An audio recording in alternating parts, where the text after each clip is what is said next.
విధానాలు ఒకళ్ళకొకళ్ళు జగన్ని గతంలో ప్రతిపక్ష నాయకుడు ఉన్నప్పుడు ఆ టైంలో చంద్రబాబు నాయుడు ముందు అంతా కూడా ఏది ఈ సంక్షేమ పథకాలకు సంబంధించినటువంటి దాంట్లో పెన్షన్ డబ్బులు పెంచడం 250 రూపాయల నుంచి అప్పుడు 200 నుంచి 1000 రూపాయలు పెంచడం చేశారు.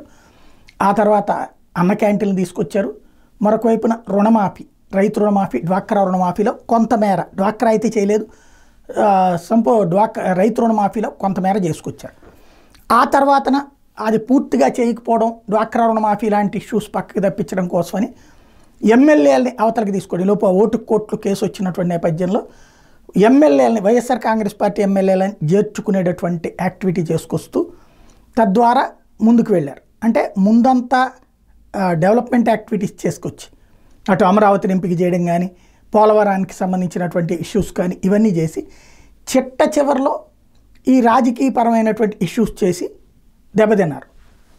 అది చూసిన తర్వాతనే జగన్మోహన్ రెడ్డి ఏం చేసుకొచ్చారు, అదే ఫార్ములా అంతకంటే గట్టిగా సంక్షేమ పథకాలన్నీ ముందంతా చేసుకొచ్చి, నవరత్నాలన్నీ చేసుకొచ్చి, చంద్రబాబు మీద కేసులు, అచ్చెన్నాయుడు మీద కేసులు ఇవన్నీ చివరిలో చేసుకొచ్చారు. ఆ తర్వాత దాని ఇంపాక్ట్ జగన్మోహన్ రెడ్డి గద్దె దిగారు. ఈ దఫా అందుకే బాబు ఫార్ములా మార్చారు. ముందే కేసులు, అరెస్టులు, కొట్టే వ్యవహారాలు, సెంటిమెంటల్ కాన్సెప్ట్లని ముందే కొట్టిపడేస్తున్నారు. తద్వారా జగన్ని ఒక విలన్గా కంటిన్యూగా చూపించడంలో సక్సెస్ అవుతున్నారు. చివరిలో ఆటోమేటిక్గా సంక్షేమాలు ఇచ్చినప్పుడు ఇక్కడ జగన్ దుర్మార్గుడు అన్నది ఫోకస్ అవుతుంది. చివరిలో మరొక వైపున చంద్రబాబు నాయుడు మాట నిలబెట్టుకున్నటువంటిది నడుస్తుంది.